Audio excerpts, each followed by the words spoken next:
Two-man game, TMG, get the news fast, AMG, game of two boxes. Name two boxers that hit as hard as this. Yeah, we're cutting to the truth, no, there ain't no narrative. Eyes up on the cup this year, hear the stadium erupt this year. For my team, TMG.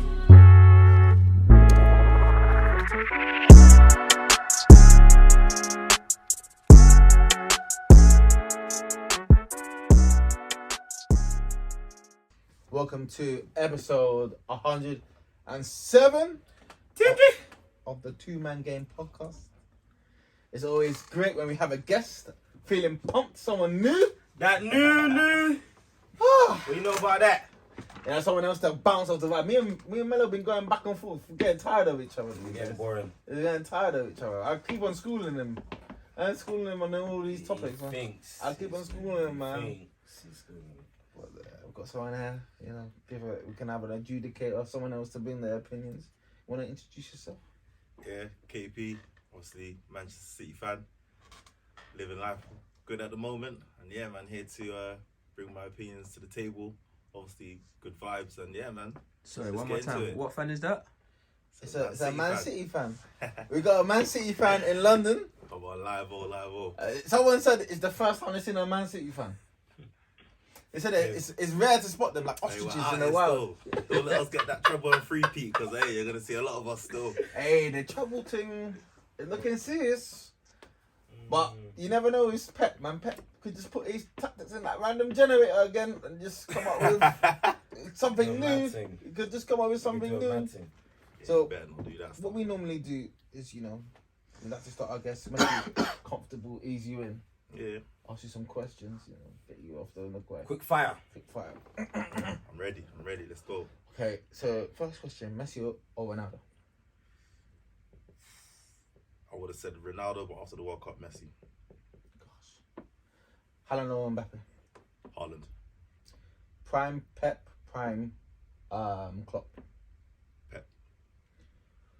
Floyd or Canelo? Floyd.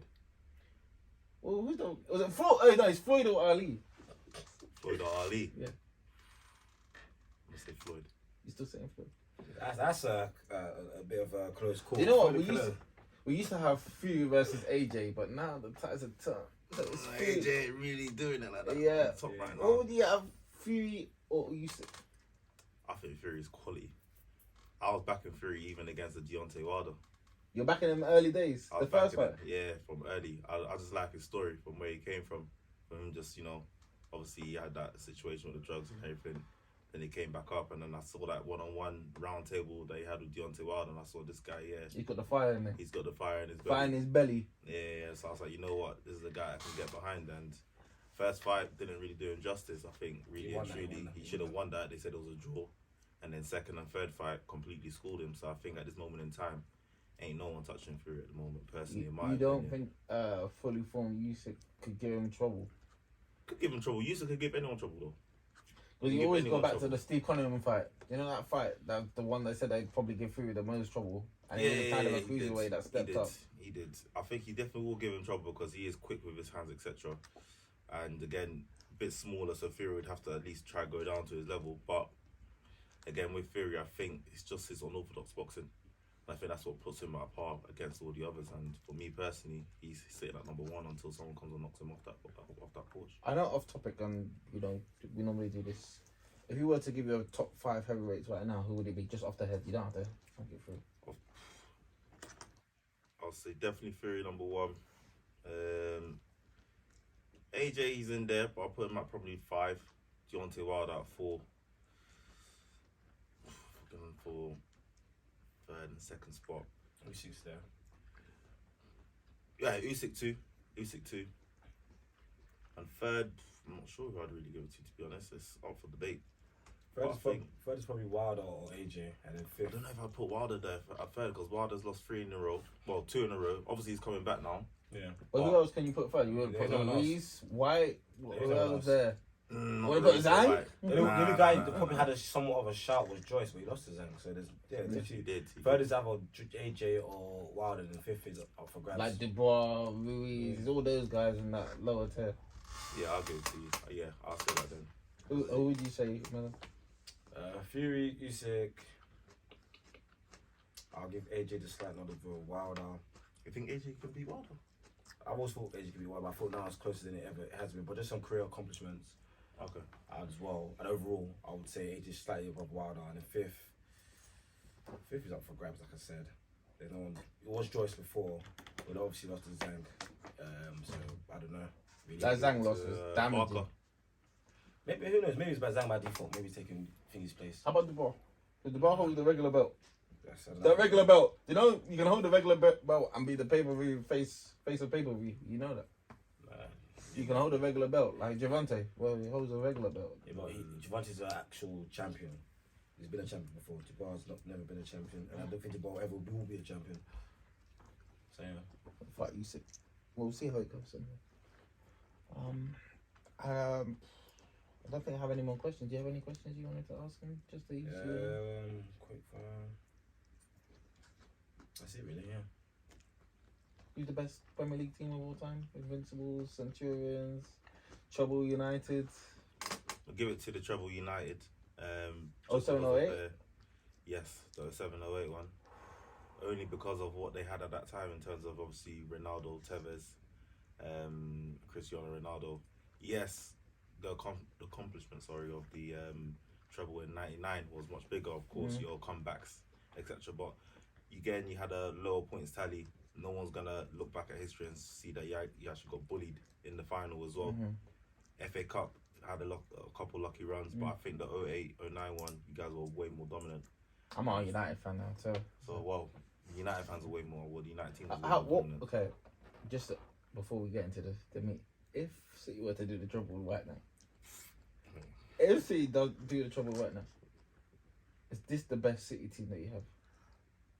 Yes, and it hurts me to say that because I really liked the Centurions. If people who know me know, when I used to say bold David Silva, when he went bold, it was a different And both Spaniards, bold. different, absolute different gravy. With him, KDB, and then Fernandinho, the destroyer, just in that six. Then we had SAS, Sterling, Aguero, and Sane.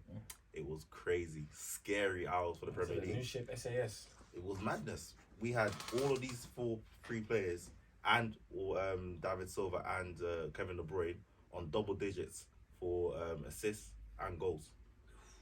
And we're the only team to do that in the Premier League still to this day. On double digit goals and assists. Yeah.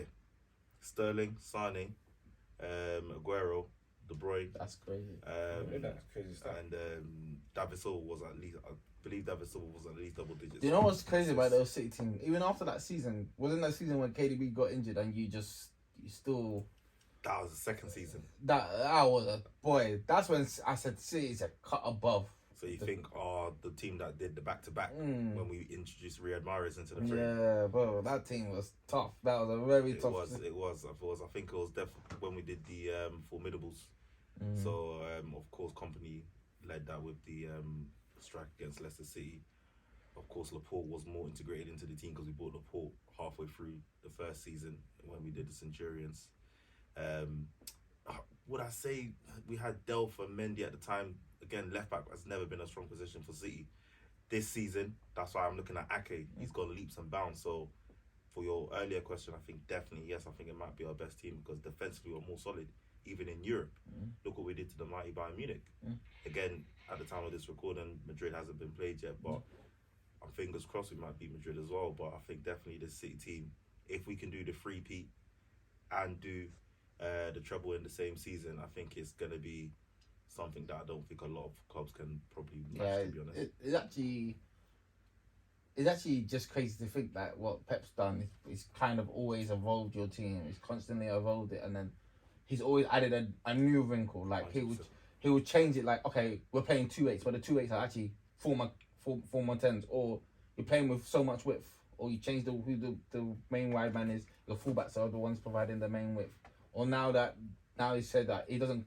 Fullbacks are not the issue. He's brought the fullback in as another centre mid. He's always added an additional wrinkle.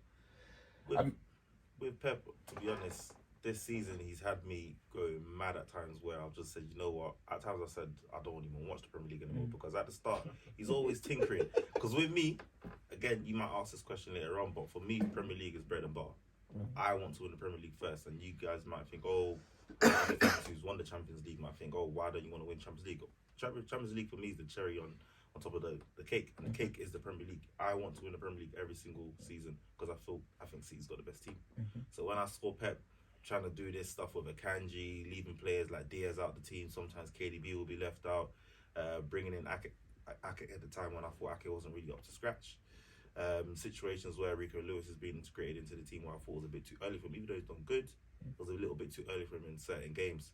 And I thought, when's Pep just going to go back to normal? And to be honest, he hasn't. He's now really and truly in a transition season, about to basically do a three-peat where he's changed the formation. He's now made John Stones into a basically B-Tech version of Busquets.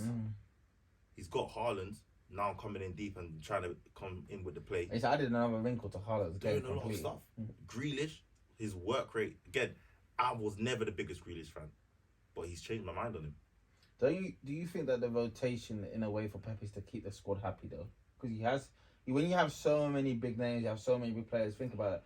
You got guys like Foden that have to bench. You have Bernardo Silva sometimes have to bench. Mars has to bench, and defensively Laporte is just a benchman now. You got to keep. Phillips doesn't play. Do you know the scores though? Is 2-0 in that? No. What? 3-0. Who scored? I'm dead. I saw my notification go off. Oh, Gabby J and Odegaard flip. Chelsea big trouble. So make it 6. But yeah, like I said, you got to keep everyone hungry. Because when it comes down to the nitty-gritty, you never know. Players may get injured. Players may fall out of form. And you never know. Like you said, you got a big tie coming up against Madrid. It could be 2-2. It could go to extra time. You need to make a change. You need someone that can come and still affect the play. Someone that's still connected to the team still because they be getting minutes. At the same basketball, you don't want to just bring someone out of the cold, like, just chuck him in into a live situation, expect them to carry out, get out of a hole. So that's what Pep does do, which is good. I mean, the person who's probably like out of the 4 guys could probably be the most unhappy with his game time currently. In my opinion, probably be Foden because he's played the least probably from what I've seen out of the rest. But all the rest of them, they should be calm with the minutes again. Like even De Bruyne's getting rested and stuff. So I mean, yeah. And the one thing about City is that I think KDB's injured at the moment. Is that the next man up mentality in City is always like your best player can be injured, but it doesn't stop the flow. It's a system. It's a system. Everyone knows their role, and just to piggyback on what you said, I think it's definitely to keep everyone hungry. You could bang a hat-trick like Riyad Mahrez, bang a hat-trick against Sheffield United, bench next game. You'd never see that in any other club. If that was fucking Rashford, you would never see Eric Ten Hag say bench next game. Or if it was Saka for Arsenal, I'll tell you, yeah, bench next game. Thanks for the hat-trick, but bench next game. Pep does that to keep you hungry. People are saying, no, yeah, it is sometimes to rest Haaland when he's on 5 goals or 3 goals or he's already on a double or so on a brace. I think Pep's doing it to also keep him hungry. To say, come off, more goals next week. And I think that's to make sure everyone stays on top of their game. No matter who you are, you have to be at your best. And at the same time, even if you're at your best, like I said, a Riyad Mahrez hat-trick, you're still good whole bench. Yeah, man. So it keeps you on your edge. Keeps you on your toes. Me, I'm a big Foden guy. I know. I think he's a quality guy. Do you think under Pep he'll ever play in the 8? This is a topic that really hits home for me because I think he's definitely an 8. That's been his position since. Everyone who knows me personally knows, especially on the football group chats that I've been on. I said before Foden was breaking, I said Foden, Sancho and Diaz, watch out for these 3. They're going to be the truth in the future. Obviously, Foden, we know what he's gone on to do at City. Sancho went on to go do stuff at Borussia Dortmund. Yes, he's having a period at Man United where he's down in the dumps, but I still believe Sancho's got that talent.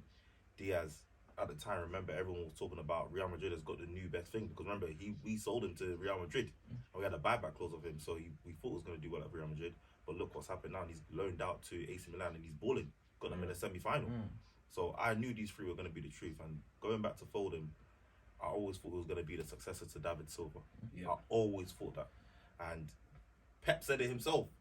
He's on 4K saying that we are not going to buy another midfield because we already have his successor, which is Phil Foden.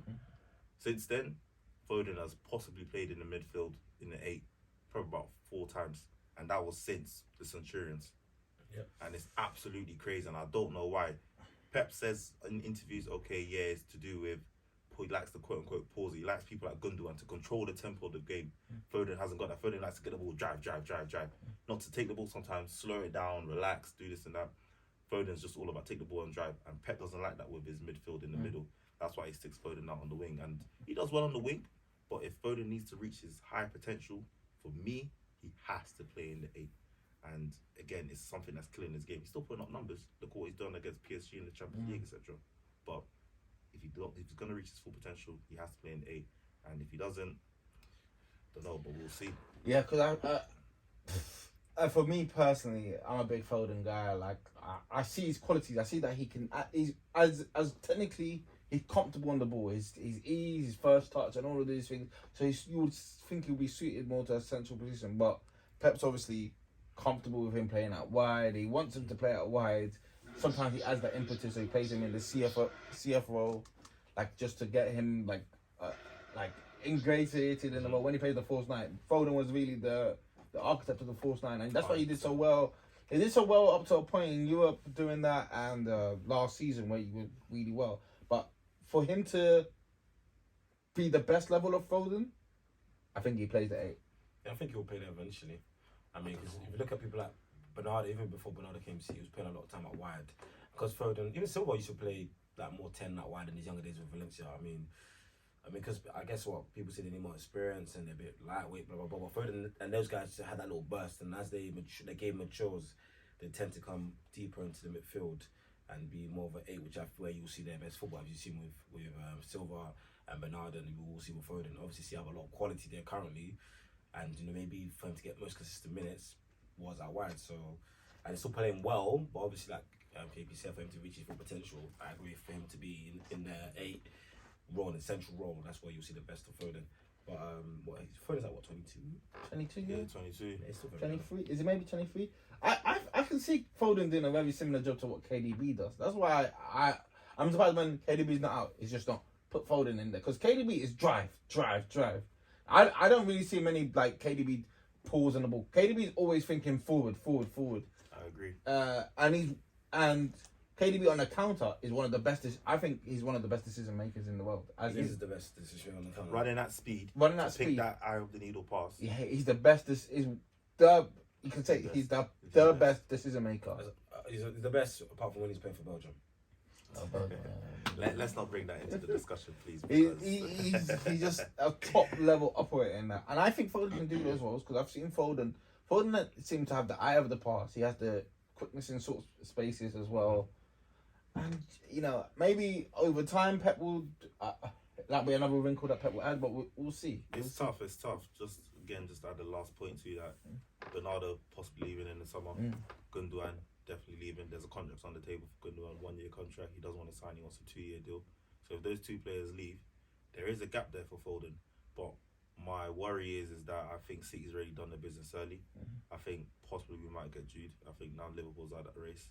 And I think we might get another midfielder. Again, there's been links to Kovacic at Chelsea, or even I can't remember his name, but there's a player at Real Betis also that's got a couple assists and goals this season. That's won at least Player of the Month 2 times in La Liga.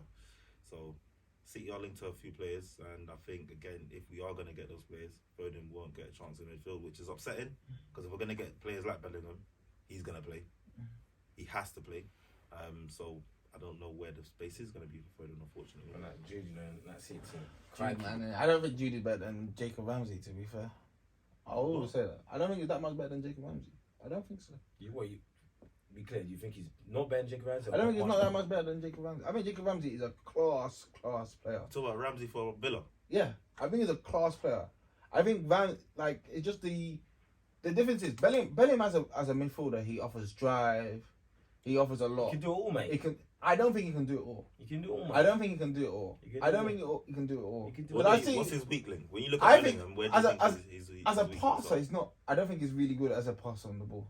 When you say pass, are you expecting to spread balls like the Brits? I'm saying build up play, continuation of play. He's not that kind of guy, and that's why I don't think he suits City. He suits a Liverpool. as he's a runner. He covers ground. He's a box to box.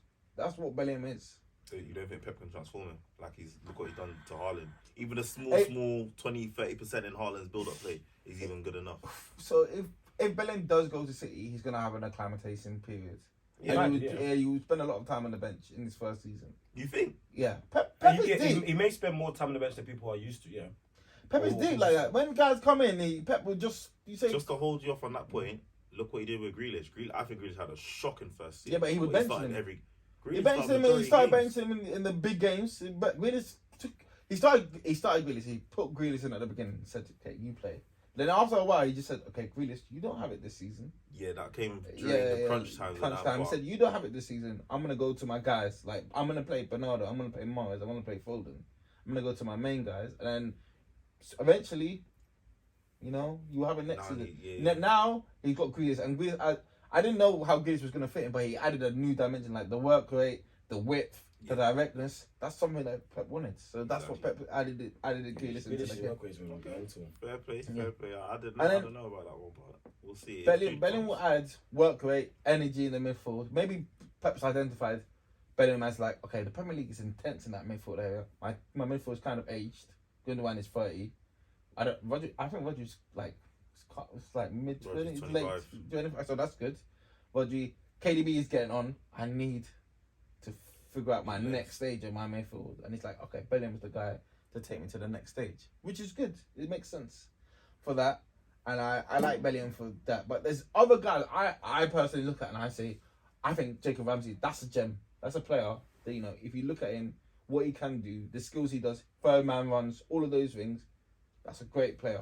He's a great young player to come from. He's good, and hopefully get a good English career, and depending on how Villa develop, he'll move on to a bigger, better team. But he's still got a lot to prove to show he's on Bellingham. Obviously, he doesn't play Champions League football. I mean, Bellingham right now has come to above him and better than him from what we've seen. But who knows? If Ramsey's on that stage, maybe he may be able to do similar things. I don't really see it. I think Bellingham will always be better, but things change. I'm not going to write Ramsey off. Ramsey's a good player with a lot of talent, but Bellingham, in my opinion, is the best young midfielder going in world football. You think he's better than in world football? Better than Camavinga? Yep. Tchouaméni? Yep. You think? Okay, I don't know if I've already classified him as being young, but if you do, it depends on how old Valverde is. Like 23 or whatever. Yeah, he's like 21, 22 or so, something like that. I think Valverde's quality. I think Valverde's the closest, but I don't know if we still class him as a young player. Camavinga's cold though. Camavinga's cold. He's cold. These guys, I'm not saying these guys are bad. Pedri's preference. I love Pedri. Pedri's excellent. They're all excellent players. I'm not a Pedri guy. I think Pedri and Gavi, they play a certain type of football which people like as aesthetic, but I don't know I'm not a fan of Gavi. I think that's an unpopular opinion. I'm not a fan of Gavi. I'm not a fan of those two guys. Like in the big games against Real Madrid, they man go missing, and in Champions League they've been missing as well. Valverde's 24, Bellingham's 19. Okay, yeah, but then you take Bellingham, isn't it? I mean, well, it depends on what you class as young. Some people, I think young player of the year is 24 and below. That's ridiculous. Some people class young as 22 below, 23 below. But if you go before, I agree with that assessment. If you're saying he's the best, I think Musiala's probably second for me. Musiala. Oh, he's quality as well. But then he upset me again. It was good for me. Good for me because he was poor. But I rated him very highly. But when I saw him against City, he was doing too much dribbling, trying to take on too many players at once. And Percy, for me, is not someone I thought was at that level. I think Bellingham is a step ahead of Musiala if we're going to do rankings in that regard. And you know what also maybe plays down on Musiala is that his World Cup wasn't that great. So when he didn't... It wasn't. And for the average football fan, these marquee events, you look at those things. The Champions League game, the World Cup, and you see the guy and you're like, okay, you didn't really have that many great performances. Whereas, Bellingham in the World Cup, it was outstanding in some games. I think it was good in the France game, but I came away from that France game saying, Tchouaméni is a very good player. As a Tchouaméni, doesn't get game time though at Madrid. Yeah, he benches now because holding bench. That Real Madrid midfield to get in, it's tough. You got Camavinga playing left back. It's true, but it's now Tchouaméni now to rise because Modric's now got hamstring injury. If anything, he's the direct replacement. Is he going to be that replacement? That's the question. Or will Ancelotti put Camavinga back into midfield and then try to put someone else at left back? Tchouaméni is 23. He's quality. It's quality, man. You know what? Bellingham's got all the tools, and he's been playing football from a young age, and he's got exposure to. Retired at Birmingham City. Makes sense. He's been and got exposure to the highest level of football, Champions League. You can't really question him. It's a talent. But I think there's guys that can do a similar job, maybe less money, not as do a similar job. Obviously not to the level of Bellingham, but I guess you want the high echelon players. That's what it is, isn't it? Comes down to that. The creme de la creme. You want the creme de la creme.